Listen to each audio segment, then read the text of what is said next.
Hello, everybody. We are live. It is Casual Convo Friday. Happy Friday to everybody. If you are tuning into this live off of Facebook, YouTube, LinkedIn, it's a pleasure to have you here. I know I've been off for the last couple weeks.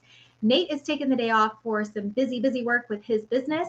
And today we have the absolute pleasure of bringing you Robert Bostick. He is the CEO of HumorPoint. And we're talking about the power of humor to be heard, liked, and be memorable in a presentation. So Robert, I am super excited about this topic. I do a lot of presenting, a lot of speaking, and I love it. I love it when you can set the stage and there can be humor that comes in. And hey, here's our first guest, Gabe Leal. Thanks so much for joining us off of LinkedIn. And just like Gabe, if you are tuning into this live or even catching the replay, make sure you drop a comment, say hello, say where you're from. And if you have any questions for me or for Robert throughout this broadcast, make sure you drop those also in the comments so we can address them right here live. So Robert, welcome to Casual Convo Friday. Glad to be here. Great. Yay, I'm excited. Again, this topic is huge because I feel like people maybe have this misconception that, if I add humor, how are people going to really take it? So maybe there's that fear going in that they just say, I'm not going to throw humor in because I don't know how it's going to be received. And I just don't do it. So you talk about the importance of beginning a presentation with some likable humor. Can you talk about that a little bit? Like, why is it important to add humor into your presentation? Humor is the value proposition of smart humor. If you can find great humor to present, it's remarkable. First of all, if you can put a smile on people's faces and make them laugh, that's the hardest thing to do. But a smile is a pretty good accomplishment. It's something called mirror neurons. The first thing that happens is all of a sudden they feel good, you feel good, and everybody is in a good mood all of a sudden. And the mood, a nice mood, is the first thing you want to get everybody into in any presentation. And so it's just nice that they also, what's interesting, the science says that if you can put a smile on people's face or make them laugh, they think good things about you very quickly. Whereas normally when you walk in a room, people are not maybe thinking good things about you. They're thinking, geez, I shouldn't be here. What am I doing? This better not be boring. God willing, if this is boring. So they're pretty, they're judgmental sometimes, and you can kind of feel that sometimes. So when you can break the ice and put a smile on their face, that helps them feel a little more comfortable that they're in the right place and they can feel good about being there. But even more importantly than that, the science says that if you make people laugh, they think, you're intelligent, you're confident, you're likable. And so they all of a sudden have a flip of their judgments from being concerned that you're going to be not worth their time to thinking good things about you, which sets the table for whatever you have to say, puts them in a much better state of mind to receive your ideas and to think that you're worth listening to. So it does more than just make them smile. It makes them have a positive outlook on you personally, which is a nice way to start any presentation. I think too, like you said, I mean, you go in, I do a lot of speaking gigs and I walk in and it's a lot of times it's a tough crowd. People don't know you. They don't know your style. They don't know your vibe. And if you can do something that's a little bit more spontaneous, that gets the room a little loosened up, then they're more apt to be more involved, be more engaged. They're not like, I'm tuning this out. Like, my boss told me I had to be here. Right. Instead of that, they're saying, no, you know what? I really want to be here. I want to learn what this person has to say, and they're going to make it fun. So I know even when I go in and speak, I always set the expectation, Robert, of this is going to be interactive. This is going to be fun. We may even have a dance party. I'm going to call on you. It's going to be a fun time. You're going to walk out of here being so dang excited, and you're going to learn something. How about that? That's the way. That's the way to set the table. That sets the mindset. I mean, you have to. People are, as you say, people are afraid of being bored. Right. And boring is kryptonite to any presentation, any presenter. So, you want to let them know as fast as possible this is not going to be boring. And so that's why, one of the things I tell people truthfully, the first thing you want to do when you walk in a room, what you just did there to say some very enthusiastic things about what you're going to say and what their time's going to be worth their while. But actually, the most simple thing we can all do, I'm going to do it right now, is to smile. You really have to force yourself to smile first thing when you walk in a room. You have to look around and smile, even if you're not in the mood, because that, again, goes back to this mirror neurons thing where they see a smile, makes them recognize themselves. And the physiology in the room of when you smile is almost like making, whether you make a smile through humor or just by being warm and inviting, is the first thing to do. So the good news is you don't even have to be funny when you're walking. Just make sure you nail the smile. You got to do it because it does. It's like humor itself. It does works magic in the room for people to feel connected with you. And you must connect with people first thing. That is, if you don't connect to an audience, however you do it, their mind's going to be churning away like, oh, where's my phone? Geez, I should be checking my email. This is a waste of my time. You must turn that machine off. And the way you do that is by smiling, by being lighthearted, by, being interesting and not boring. What do you think, Robert, of the use of having intro music? Like, like your walk Having what now? like your walk-in music when you're presenting. Like Wow. you have music coming in, you've set the stage, you've kind of elevated the room for again what's to come. So you're starting off on a very high note and kind of keeping the energy in the room. But people are like, "Oh my gosh, okay, this is awesome." So it's just like you said, like there's some things that you can do just even with the smile, but getting the audience excited for what's coming. I think, again, if it's a business meeting, if it's an accounting review meeting, or if it's a sales presentation, even sure, bring a little your iPhone in, put a little speaker in this just to set the mood in the room. I don't think there's any downside to doing that. If you can pull it off. But Yeah. people are, what's going on in the conference room today? What the heck is that? It's a club up in here. It's a club up in here. Yeah.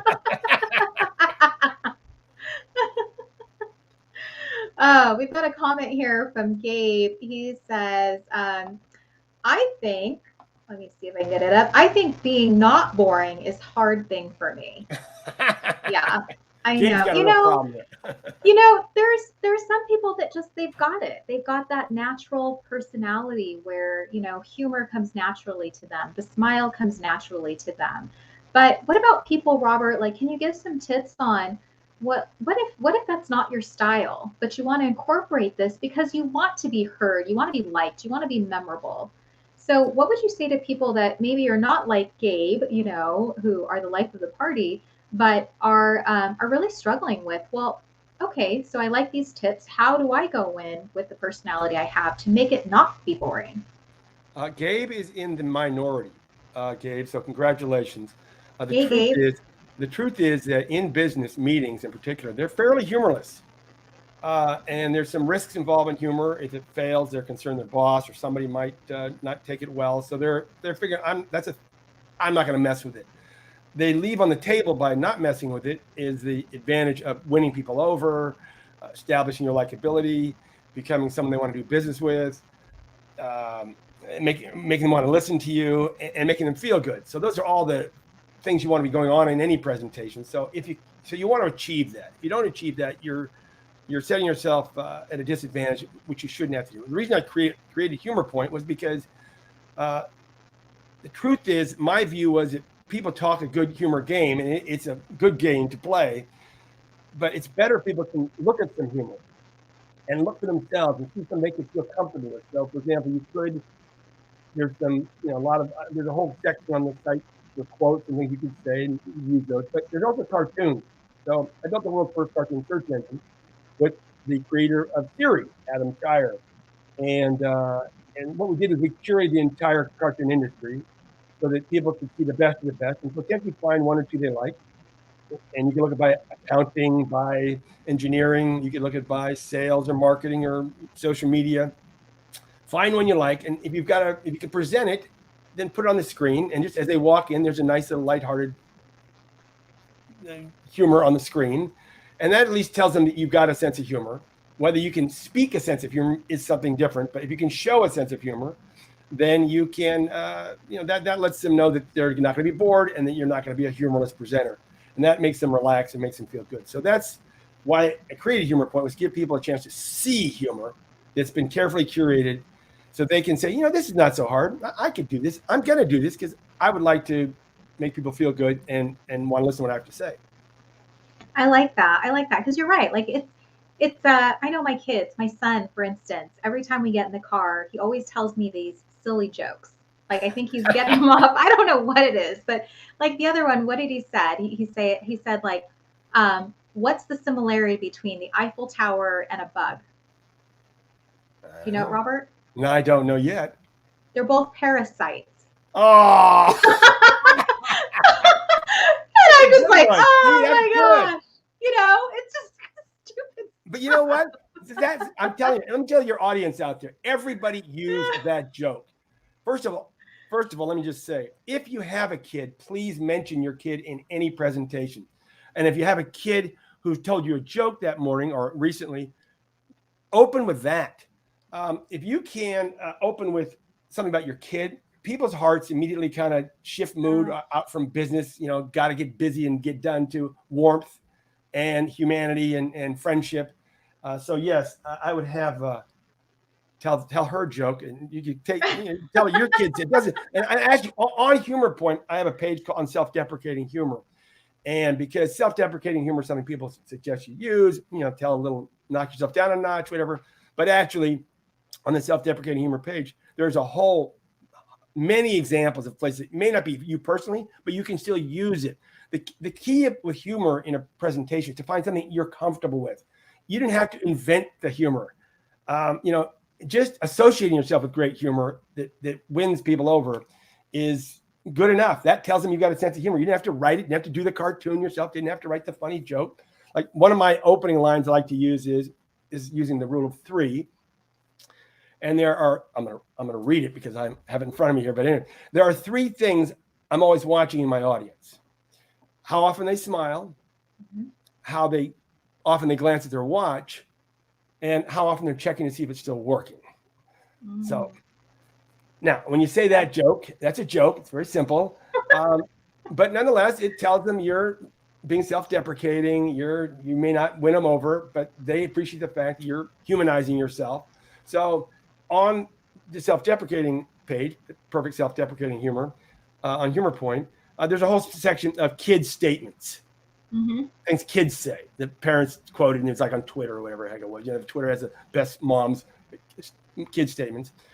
If you find one you like, feel free to associate with your kid, because if your kid hasn't said anything recent, or you haven't heard anything as good as Tisha's was, just something that brings warmth to you and your message. That's really important.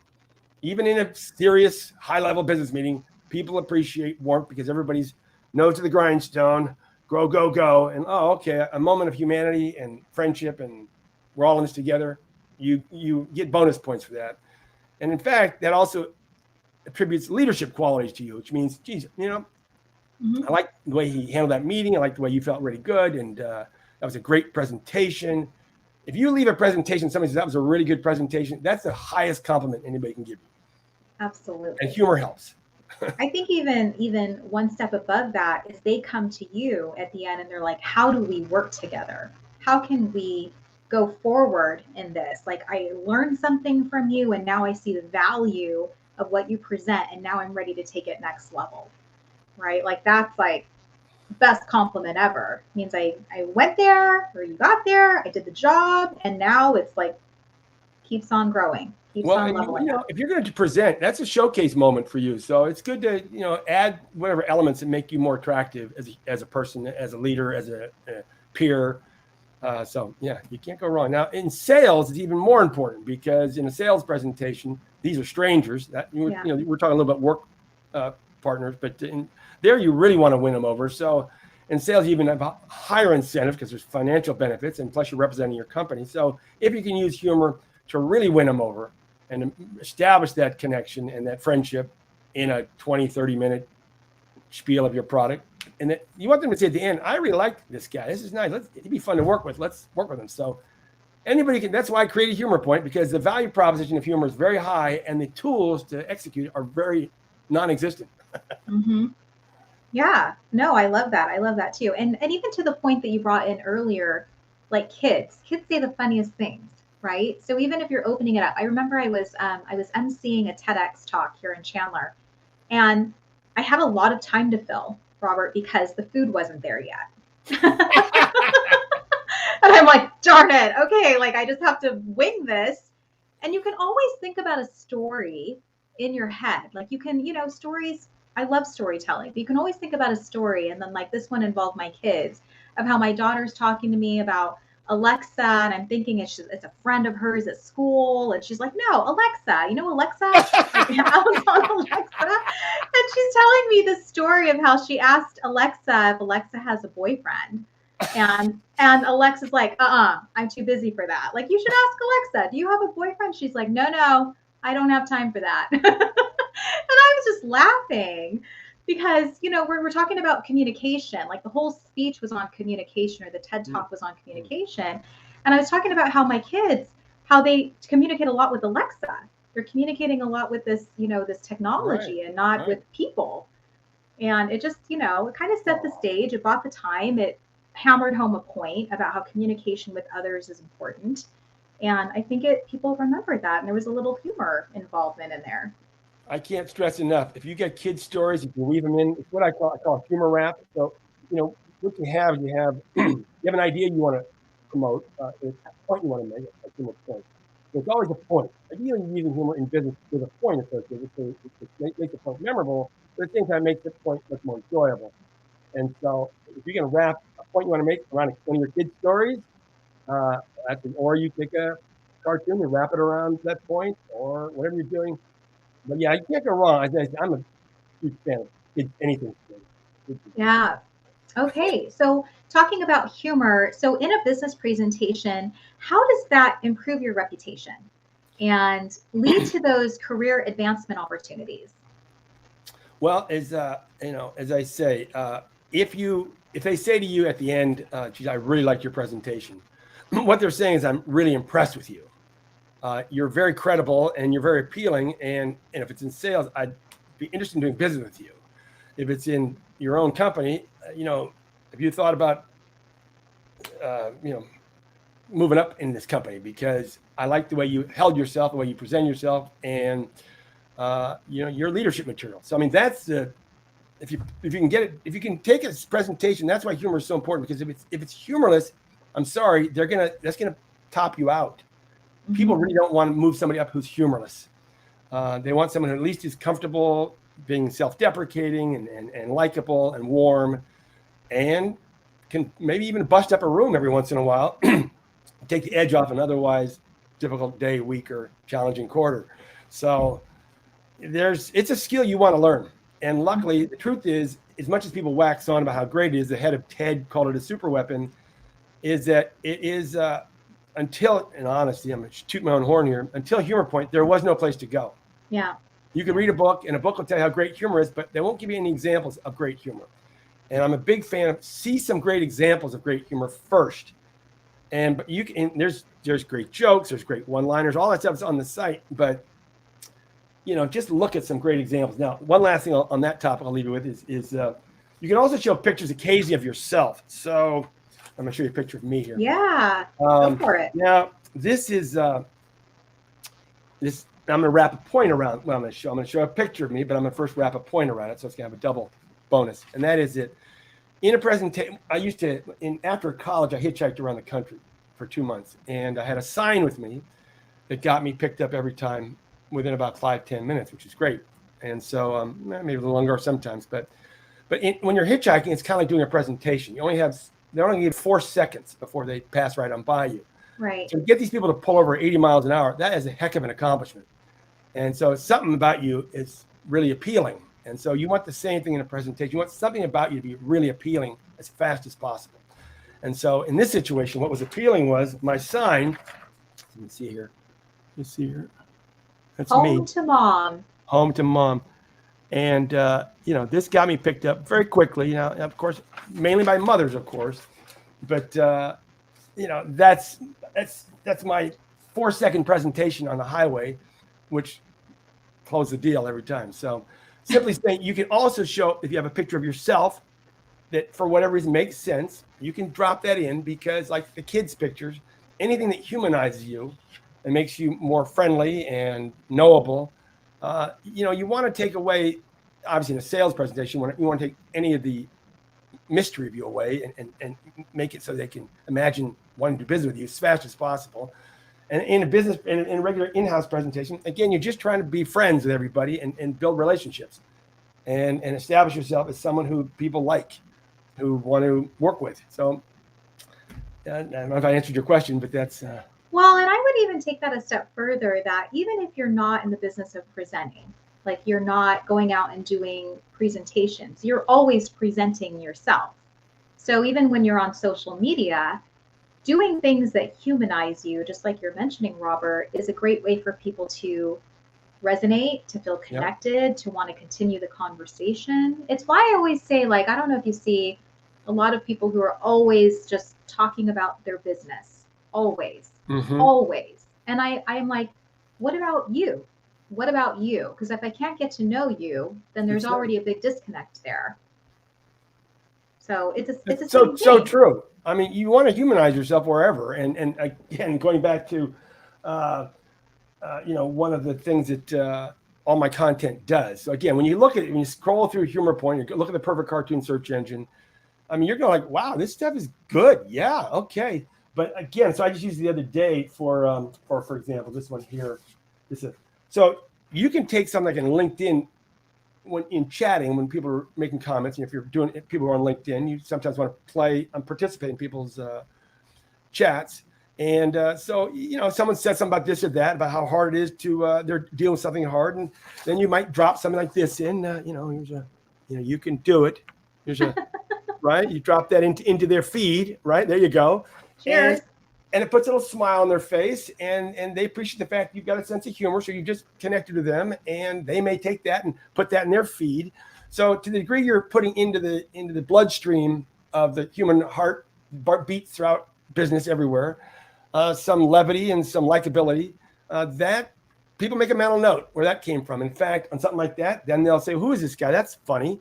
They'll click on my LinkedIn link, and they'll possibly, want to see what I'm up to. And then if I see them doing that, I can follow them. If you like that, let's talk. So humor helps grease the wheels of a lot of relationships. And of course, whether you're dating or whatever, you're in a sales presentation, it's all the same. You want to make a warm-hearted connection with people.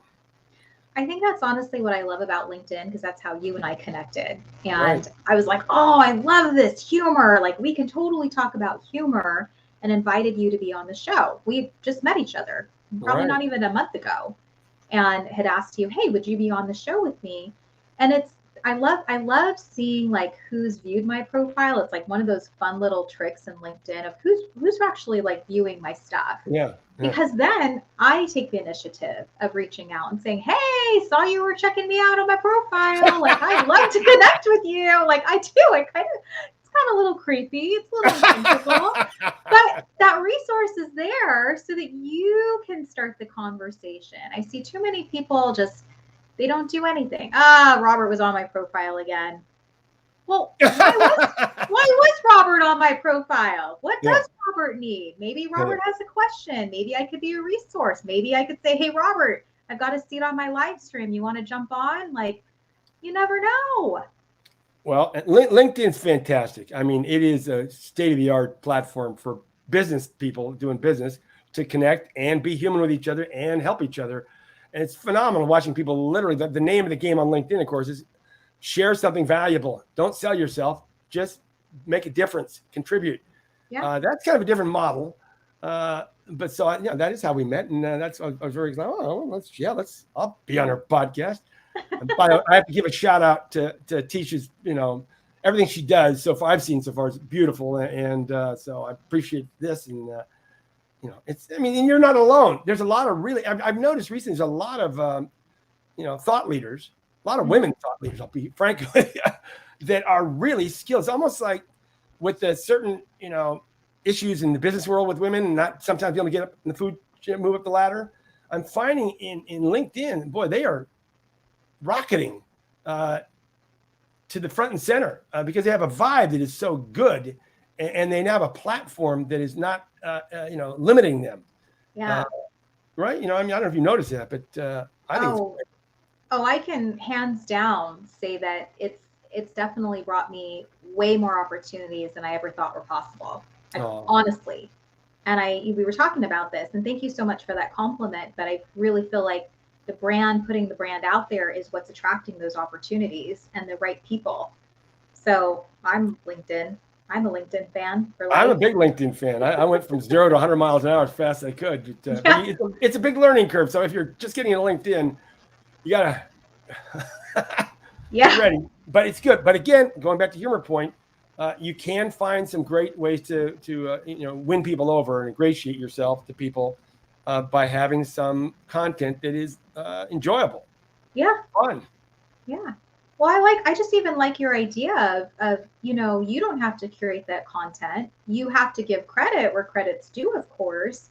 But I could easily take something off of Humor Point and say, oh, this so made my day. What do you think Oh, about it? And it could be like a funny meme or a funny cartoon or something, credit back to Robert Bostick. So now you're getting my connections that are looking at that.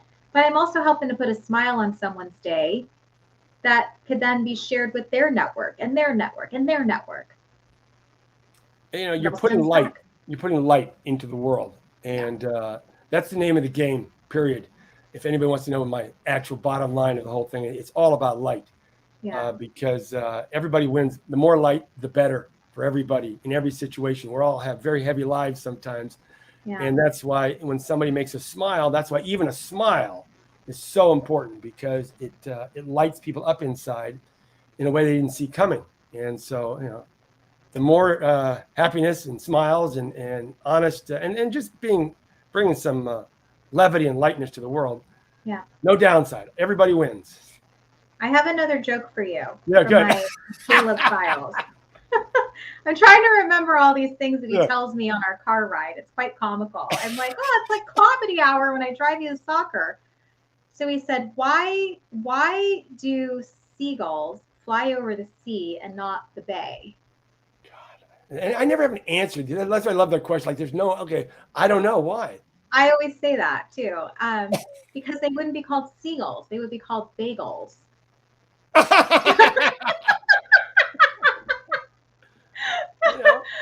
just so silly, stupid, right? I'm like, oh, Caleb. Stupid. But the thing about those type of jokes, they have to be pretty good. Yeah. And luckily, those are pretty good. You want to make sure that if you're going to use something like that, even in a meme, which you can use them because they're campy and silly and they're not serious. But if they also happen to be pretty smart and witty and play a good play on words, I'll have to write. After this broadcast, I'll write all these down. They'll be on the site. Trust me. Oh, it just makes me laugh. But again, I'm like, I like you. I'm like, I don't know. Let me think about that. I think there was only one joke you told me where I actually knew the punchline, where I knew the answer. But out of like 30 of them, I was like, no idea, no idea, Well, no they're idea. like, knock, who's there? I have no idea. Okay, well, it doesn't matter. There was one, my friend of mine's daughter had one. What was hers? I can't remember what it was. But I mean, I love kids. So, anything kids say, whether they come with those or whatever. That's why I just say, anytime your kid says something funny, please write it down. Trust me. There's not a better story you can tell than a kid's story, because you can always tie it into an adult situation. Or at least poke fun at how serious we all are, and kids seem to have an inside bead to a much happier life that we should all get wind of. Oh, I know. I want to be a kid again. Right.